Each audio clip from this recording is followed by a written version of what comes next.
National conference کی سرکار میں لگے تھے. میں نے پورے ہندوستان سے پورے ملک سے ڈیلیگیشن لایا, منسٹرز کا, ممبر پارلیمنٹیرینز کا, اور بات چیت کے لیے حریت کے دروازے پہ لائے. اور یہ کام میں نے کیا بی جے پی کے سرکار میں ہوتے ہوئے. مجھے بتائیے عمر صاحب کیا آپ ایسا کر سکتے تھے؟ کیا آپ نے اپنے ٹائم میں کیا؟ آپ کی بھی تو کانگریس میں دلی میں سرکار تھی, آپ اس کا حصہ تھے. ہاں ایک کام ضرور کیا, ایک کشمیری کو پھانسی لگائی. ہاں میں نے 1 مہینے کا سیز فائر کروایا. کیا آپ نے کروایا؟ واجپئی جی نے فاروق صاحب کے ٹائم میں سیز فائر کروایا, جو 15 دن کے بعد فاروق عبداللہ صاحب نے مجبور کیا واجپئی جی کو واپس لینے کے لیے. بیکاز آئی اسٹل ریمبر فاروق صاحب کے ورڈ. انہوں نے کہا, میں نے ڈی جی پی اس کو سوری صاحب تھے, میں نے اپنے ڈی جی سے کہا گو گیٹ دیم. میں نہیں مانتا ہوں. تو اس لیے یہ جب بات کرتے ہیں, بار بار بات کرتے ہیں کہ پی ڈی پی نے بی جے پی سرکار سے ہاتھ ملایا, مگر ہم نے اپنے ایجنڈے کو قربان نہیں کیا. مگر جب عمر صاحب بی جے پی کا حصہ تھے تو انہوں نے بی جے پی کو ایجنڈا چلایا.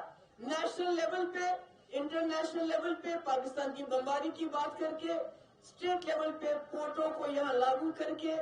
اور یہاں آپ کو یاد ہوگا جب عمر صاحب وزیر اعلیٰ تھے تو شپین میں ایک حادثہ ہو گیا, تو جنہوں نے شکایت کی انہیں کو جیل میں, وہ آج بھی جیل میں بند ہے.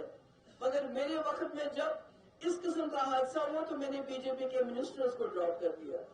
تو یہ ہمارے ساتھ اگر یہ بحث کرنے پہ آئیں گے تو مجھے لگتا ہے ان کے لیے بڑی مشکل ہو جائے گی, کیونکہ مفتی صاحب کی 3 سال کی کارکردگی, گیلانی صاحب کو جیل سے رہا کرنا ہے, کیا طاقت ہے وہاں؟ مجھے بتائیے, عمر صاحب تو کہہ رہے تھے کہ میں چپراسی کی ٹرانسفر نہیں کر سکتا ہوں. اگر یہ طاقت ہے حریت لیڈروں کو جیل سے رہا کرنا, بی جے پی کی بات چیت کروانا سیپریٹسٹ کے ساتھ, ایل کے اڈوانی جیسے, تو وہ پی ڈی پی کروا سکتی ہے اور کوئی نہیں کروا سکتا ہے. یہ نیشنل کانفرنس صرف اپنے مفاد کے لیے سرکار بنانا چاہتی. جب سرکار بنتی ہے کہتے ہیں ہندوستان زندہ باد, الیکشن حلال ہے. جب سرکار نہیں بنتی ہے تو کہتے ہیں الیکشن حرام ہے, جو انہوں نے 22 سال یہاں راج شماری چلائی. تو اس لیے پی ڈی پی کا ایک ایجنڈا ہے.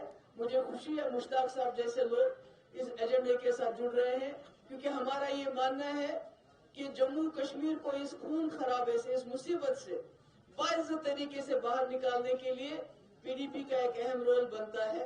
اور دوسرا میں یہاں کی ایڈمنسٹریشن سے کہنا چاہتی ہوں آپ کے ذریعے کہ پھر سے ہمارے جو پولیس ڈپارٹمنٹ کے کئی لوگ ایکٹیو ہو گئے, OGW کے نام سے لوگوں کو ہراساں کرنا شروع کر دیا ہے, ان کو اریسٹ کرنا شروع کر دیا. آپ کو یاد ہوگا پچھلے الیکشن میں بھی کئی لوگوں کو گرفتار کیا گیا الیکشن کے وقت, الیکشن سے 10 دن 15 دن پہلے.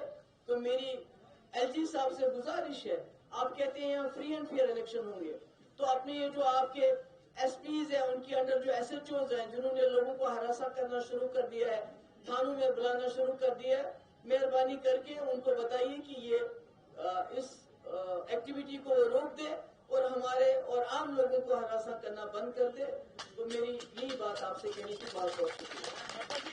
2 ایشوز بڑے اجاگر ہو رہے ہیں, اس میں رام مادھو کو پھر سے پی ڈی پی کے ساتھ جوڑا جا رہا ہے. ساتھ میں یہی دیویندر سنگھ رانا جو کل انہوں نے اسٹیٹمنٹ دیا ہے کہ عمر صاحب نے 2014 میں بی جے پی کے ساتھ ہاتھ ملانے کے لیے کئی کوششیں کی ہے. دونوں کوشچنس کا آپ جواب. دیکھیے, سب سے پہلی بات یہ ہے کہ جب رام مادھو اور ہماری بات چیت چل رہی تھی مرکزی سرکار کے ساتھ, بی جے پی کے ساتھ نہیں, تو وہ سب جانتے تھے, کھل کے کیا ہم نے, اور ہم نے اپنا ایک ایجنڈا لایا اور اس ایجنڈے کو امپلیمنٹ کیا. تو ہم عمر صاحب کی طرح چپکے, یہ تو دیویندر رینا جی تو آپ کہہ رہے ہیں, مگر آزاد صاحب نے تو کہا یہ رات کو جا کے مل کے آتے ہیں ان سے. ہم کوئی چیز چپکے نہیں کرتے ہیں.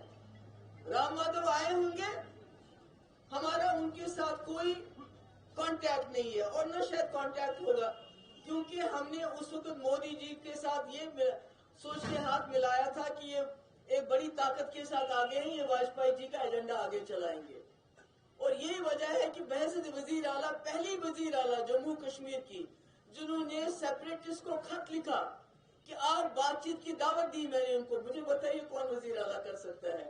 باقی دیویندر رینا ان کے دوست ہیں, واقف ہیں ان کے.